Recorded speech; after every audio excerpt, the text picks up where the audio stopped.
കാശ്മീരിൻ്റെ ഭീകരാക്രമണത്തിൻ്റെ fund കാലാകാലങ്ങളായിട്ട് അവർക്ക് ലഭിച്ചുകൊണ്ടിരിക്കുന്നത് ഒരുപാട് ടാക്സുകൾ അവർ പിരിക്കുന്നുണ്ട്, പല രീതിയിൽ ടാക്സ് പിരിക്കുന്നുണ്ട്. പ്രത്യേകിച്ച് മിഡിൽ ഈസ്റ്റ് രാഷ്ട്രങ്ങളിൽ നിന്ന് അവർക്ക് അമിതമായിട്ടുള്ള തോതിൽ ഇസ്ലാം വൽക്കരണത്തിൻ്റെ ഭാഗമായിട്ട് അവർ പൈസ കിട്ടുന്നുണ്ട്. ആ പൈസയുടെ ഒരു ഭാഗം അവർ ഇതിലേക്ക് വേണ്ടി വിനിയോഗിക്കുന്നുണ്ട്. പിന്നീട് ബലൂചിസ്ഥാനിൽ നടക്കുന്ന ആക്രമണവുമായിട്ട് ബന്ധപ്പെട്ട് പാകിസ്ഥാൻ ക്ലെയിം ചെയ്യുന്നത് ഇന്ത്യയാണ് അവരുടെ പ്രൈവസിയിൽ ഇടപെട്ട് ബലൂചിസ്ഥാനിൽ പ്രശ്നങ്ങൾ ഉണ്ടാക്കുന്നത് എന്ന് കുറേ ദിവസം കൊണ്ടേ അവർ ക്ലെയിം ചെയ്തുകൊണ്ടിരിക്കുകയാണ്. പക്ഷേ ഇത് ഞാൻ വിശ്വസിക്കുന്നത് ഈ പഹൽഗാമിൽ നടന്ന അറ്റാക്ക് 26 പേര് മരിച്ചെന്നാണ് ഇപ്പോൾ ഔദ്യോഗികമായിട്ട് പറഞ്ഞിരിക്കുന്നത്. കാശ്മീർ തീവ്രവാദത്തിൻ്റെ കണക്കെന്ന് പറയുന്നത് അവർ ഒരു ടാർഗറ്റ് നിശ്ചയിച്ചു കഴിഞ്ഞാൽ അവർ ഒരിക്കലും ഡയറക്റ്റായിട്ട് വന്ന് ആക്രമിക്കില്ല. പ്രത്യേകിച്ച് 1984 ജമ്മു കാശ്മീർ ലിബറേഷൻ ഫ്രണ്ടിൻ്റെ രൂപീകരണത്തിന് ശേഷം ഇന്ത്യയിൽ പ്രാദേശികമായിട്ടുള്ള തീവ്രവാദി ഗ്രൂപ്പുകൾക്ക് രൂപം കൊടുത്ത യാസിൻ മാലിക്കിൻ്റെ പിന്തുടർച്ച അവകാശപ്പെടുന്ന തീവ്രവാദി സംഘടനകൾ ഒക്കെ തന്നെ ഇപ്പോൾ ചെയ്യുന്നത് പാകിസ്ഥാൻ്റെ ISI ഒരു ടാർഗറ്റ് കൊടുത്തു കഴിഞ്ഞാൽ അത് ലഷ്കർ ഇ തൊയ്ബ ആയാലും ആരായാലും അത് പ്രാദേശിക സഹായത്തോടു കൂടിയാണ് ചെയ്യുന്നത്. നമ്മളിപ്പോൾ മനസ്സിലാക്കുന്നത് ഔദ്യോഗികമായിട്ട് മിനിസ്ട്രി ഓഫ് എക്സ്റ്റേണൽ അഫയേഴ്സ് പറയുന്നത് ത്രാലെന്ന് പറഞ്ഞ ഒരു സ്ഥലത്തുള്ള ഒരാളും ബീജ് ബെഗാര എന്ന് പറയുന്ന രണ്ട് മേഖലയിൽ നിന്നുള്ള 2 വ്യക്തികൾ ഇതിൻ്റെ പുറകിൽ തീർച്ചയായിട്ടും അങ്ങനെ തന്നെ നമ്മൾ വിശ്വസിക്കുന്നു. പ്രാദേശികമായിട്ടുള്ള ഹെൽപ്പില്ലാതെ ഇത് നടക്കില്ല. പ്രാദേശികമായിട്ടുള്ള സഹായം അവർക്ക് കിട്ടിയിട്ടുണ്ട്. അത് ആരാണ് ചെയ്തത്, അത് ചെയ്തെങ്കിൽ മാത്രമേ ഇതിൻ്റെ ഇത് മനസ്സിലാവും. പിന്നെ നമ്മളെ ഈ ടൂറിസ്റ്റ് സെൻറ്ററിൽ അത്ര പെട്ടെന്നൊന്നും അവർക്ക് ആക്രമണം നടത്താൻ പറ്റില്ല. പ്രത്യേകിച്ച് 6 പേര് തീവ്രവാദികളുടെ ഘടന എന്ന് പറയുന്നത് അവർ വർഷങ്ങളോളം ദിവസങ്ങളോളം മലനിരകളിൽ താമസിക്കും. അവർക്ക് ആഹാരം കിട്ടില്ല. അവർ തോളിൽ വിറ്റാമിൻ ടാബ്ലറ്റാണ് അവർ ഉപയോഗിക്കുന്നത്. ആ വിറ്റാമിൻ ടാബ്ലറ്റ് ഉപയോഗിച്ചിട്ടാണ് അവർ ജീവൻ നിലനിർത്തുന്നത്. അപ്പം പ്രാദേശികമായിട്ട് വീണ്ടും ഞാൻ പറയുകയാണ്, പ്രാദേശികമായിട്ട് ഏതോ മേഖലയിൽ നിന്ന് അവർക്ക് സഹായം കിട്ടിയിരിക്കുകയാണ്. ഇന്നലെ തന്നെ കാശ്മീരിലെ ബാരമുള്ളയിലും അനന്തനാഗിലും ജമ്മുവിലും തീവ്രവാദത്തിൻ്റെ തലസ്ഥാനം എന്നറിയപ്പെടുന്ന കുപ്വാരയിലും ഇന്ന് ജനങ്ങൾ തെരുവിലേക്ക് ഇറങ്ങിയിരിക്കുകയാണ്. അതിൻ്റെ അർത്ഥം ജനങ്ങൾ ഇത് സ്വീകരിക്കുന്നുണ്ട്. പ്രത്യേകിച്ച് ടൂറിസ്റ്റ് സെൻറ്ററിൽ സാധാരണപ്പെട്ട ജനങ്ങൾ ആക്രമിച്ചു കഴിഞ്ഞാൽ കാശ്മീർ തീവ്രവാദം നട്ടലൊടിച്ചിരിക്കുകയാണ്. ആ നട്ടലിൽ നിന്ന് ഒന്ന് പാച്ചപ്പ് ചെയ്ത് വരപ്പോഴേ ഇമാതിരിയുള്ള ആക്രമണങ്ങൾ നടത്തുകയാണെങ്കിൽ ജനങ്ങൾ സ്വീകരിക്കില്ല. പാകിസ്ഥാൻ അത് നല്ലവണ്ണം അറിയാം.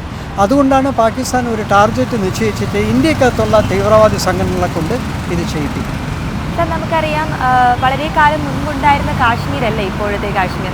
മുൻപ് ഭീകരവാദത്തിൻ്റെ ഈറ്റില്ലമായിരുന്നെങ്കിൽ ഇന്ന് മോദി സർക്കാർ വന്നതിന് ശേഷം വിനോദസഞ്ചാര കേന്ദ്രമാക്കി മാറ്റിയിട്ടുണ്ട്.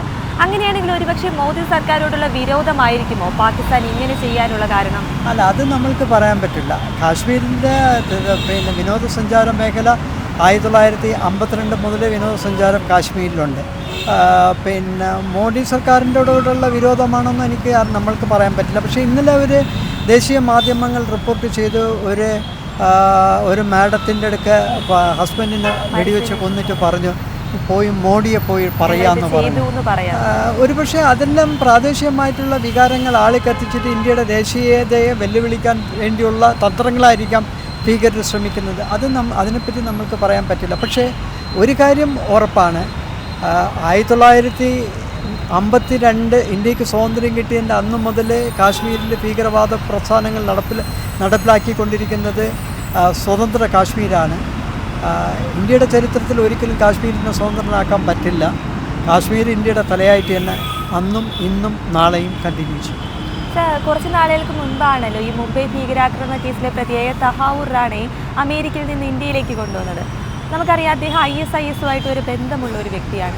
അപ്പോൾ ഈ തഹാവൂർ റാണയെ വിട്ടുകിട്ടാനുള്ള എന്തെങ്കിലും നീക്കമായിരിക്കുമോ പാകിസ്ഥാൻ? ഇല്ല, തഹാവൂർ റാണയുമായിട്ട് ഇതിൽ ബന്ധമില്ല. പക്ഷേ അമേരിക്കയുടെ വൈസ് പ്രസിഡന്റ് ഇന്ത്യൻ മണ്ണിലുണ്ടായിരിക്കുന്ന സമയത്താണ് ഇത് നടന്നിരിക്കുന്നത്. ബിൽ ക്ലിൻ്റൺ ഇന്ത്യ സന്ദർശിച്ചപ്പോൾ സമയത്ത് കാശ്മീരി പണ്ഡിറ്റുകളെ വന്ദനാമ്മ എന്ന് പറഞ്ഞ ഒരു സ്ഥലത്ത് തീവ്രവാദികൾ കൂട്ടക്കൊല ചെയ്തു. അതുപോലെ അന്തർദേശീയ തലത്തിൽ ശ്രദ്ധ പിടിച്ചു പറ്റാൻ വേണ്ടി തീവ്രവാദികൾ ഉപയോഗിക്കുന്നതാണ് ഈ റെസിസ്റ്റഡ് ഫ്രണ്ട് എന്ന് പറയുന്നത്. കള്ളത്തരമാണ്. റെസിസ്റ്റഡ് ഫ്രണ്ടൊന്നും അല്ല ലഷ്കർ ഇ തൊയ്ബ തന്നെ ഓപ്പറേറ്റ് ചെയ്തത്. ആ ലഷ്കർ ഇ തൊയ്ബയുടെ പേര് മറച്ചു വയ്ക്കാൻ വേണ്ടി ഈ ഒരു ഡമ്മി പേര് കൊടുത്തിരിക്കുന്നത്. അതൊക്കെ വരുമ്പോൾ അന്വേഷണത്തിൽ അവർക്ക് തെളിയും. നമ്മൾ ആധികാരികമായിട്ട് പറയാൻ നമ്മൾ ആളല്ല. പക്ഷേ നമ്മൾ 2004 മുതൽ കാശ്മീർ തീവ്രവാദവുമായിട്ട് ബന്ധപ്പെട്ട് ഞാൻ റിസർച്ച് ചെയ്തുകൊണ്ടിരിക്കുന്ന ആളാണ്. കേരള യൂണിവേഴ്സിറ്റിയിൽ നിന്നാണ് PhD എടുത്തത്. ഞാൻ 6ഓളം ഗ്രന്ഥങ്ങളും എഴുതിയിട്ടുണ്ട്. അപ്പോൾ അതിൻ്റെ അടിസ്ഥാനത്തിൽ ഞാൻ കോളേജിൽ അധ്യാപകനാണ്, ഇപ്പോൾ റിട്ടയർ ആയതേ ഉള്ളൂ. ഞങ്ങൾ കോളേജിൽ നിന്ന് കുട്ടികളെല്ലാം കൊണ്ട് അവിടെ കൊണ്ട് കാണിച്ചിട്ടുണ്ട്. അതിൻ്റെ അടിസ്ഥാനത്തിൽ കാശ്മീരിൽ ഇപ്പോൾ ഒരു ചെറിയ വികാരം വന്നിട്ടുണ്ട്. ദേശസ്നേഹം, ദേശഭക്തി, ദേശീയത മറ്റു സമയങ്ങളിൽ ഉള്ളതിനെക്കാട്ടും ഇപ്പോൾ കൂടുതലായിട്ട് വന്നിട്ടുണ്ട്. കാര്യം ഇന്ത്യയോടൊപ്പം നിൽക്കാൻ അവർ ആഗ്രഹിക്കുന്നു. മുമ്പ് അങ്ങനെ അല്ലായിരുന്നു. അതിനൊരുപാട് ഘടകങ്ങളുണ്ട്. പക്ഷേ ഇപ്പോൾ അങ്ങനെ ഒരു സ്നേഹം വന്നിട്ടുണ്ട്. അതുകൊണ്ടാണ് ഈ ആക്രമണത്തെ പരസ്യമായിട്ട് ജനങ്ങൾ തെരുവിൽ ഇന്നലെ ഇന്നുമായിട്ട് വെല്ലുവിളിച്ചിരിക്കുന്നത്. ഇപ്പോൾ കാശ്മീരിൻ്റെ മണ്ണിൽ ഇത് സ്വീകരിക്കാൻ പറ്റില്ല എന്ന് പറയുന്നത്. കാശ്മീരികളുടെ ഏറ്റവും പ്രധാനപ്പെട്ട ലക്ഷ്യം എന്ന് പറയുന്നത് ടൂറിസമാണ്. ടൂറിസം തകർന്നു കഴിഞ്ഞാൽ പിന്നെ എങ്ങനെ അവർക്ക് വികസിച്ച് വരാൻ പറ്റും?